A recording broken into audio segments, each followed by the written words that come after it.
നമ്മുടെ പറവൂരിലെ BMBC ചെയ്ത എല്ലാ റോഡുകളിലൂടെ ഞാൻ പോയി നോക്കി. ഒരു റോഡിലും കുഴിയില്ല.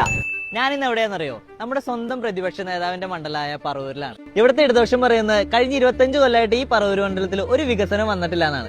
എന്നാൽ നമുക്ക് ആ 25 കൊല്ലമായിട്ട് നടക്കാത്ത വികസനം ഒന്ന് കണ്ടിട്ട് വന്നാലോ? ഈ കാണുന്നതാണ് PWD റെസ്റ്റ് ഹൗസ്. പറവൂരിന്റെ ഒരു മുഖമുദ്ര കൂടിയാണിത്. ഇതാണ് പറവൂരുകാരുടെ ചാത്തനാട്ട് പാലം. ഈ പാലത്തിന്റെ പ്രത്യേകത എന്താണെന്നറിയോ? വെറും 20 മിനിറ്റ് കൊണ്ട് കടമക്കുടി പിഴല വഴി എറണാകുളം ചെല്ലാം. ഇവിടെ MLA ഏറ്റവും പ്രധാനമായിട്ട് നോക്കിയിരിക്കുന്നത് റോഡ് കണക്ടിവിറ്റി ടു ബ്രിഡ്ജ് ആണ്. ഓരോ 5 കൊല്ലം കൂടുന്തോറും ഇവിടുത്തെ MLA ജനങ്ങളുടെ ആവശ്യപ്രകാരം ധാരാളം പാലങ്ങൾ നിർമ്മിച്ചു കൊടുക്കാറുണ്ട്. അതിലൊരു പാലാണ് ഈ ചാത്തനാട് പാലം. ഇനി വൈപ്പിൻ മണ്ഡലത്തിൽ ഒരു പാലം കൂടി പൂർത്തിയായി കഴിഞ്ഞാൽ ഇവിടുത്തെ ജനങ്ങൾക്ക് വെറും 20 മിനിറ്റ് കൊണ്ട് എറണാകുളത്തിലേക്ക് എത്തിച്ചേരാം.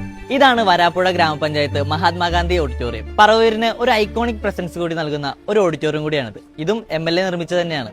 വികസനമില്ല എന്ന് പറയുന്ന ആൾക്കാർ ഇതൊന്നും കണ്ടില്ല എന്നടിക്കരുത്. ഇതാണ് പുത്തമ്പേലിക്കര സ്റ്റേഷൻ കടവ് പാലം. ഈ പാലവും MLAയുടെ വികസനത്തെ പ്രധാന പങ്ക് വഹിക്കുന്നുണ്ട്. നമ്മുടെ പറവൂരിലെ BMBC ചെയ്ത എല്ലാ റോഡുകളിലൂടെ ഞാൻ പോയി നോക്കി. ഒരു റോഡിലും കുഴിയില്ല.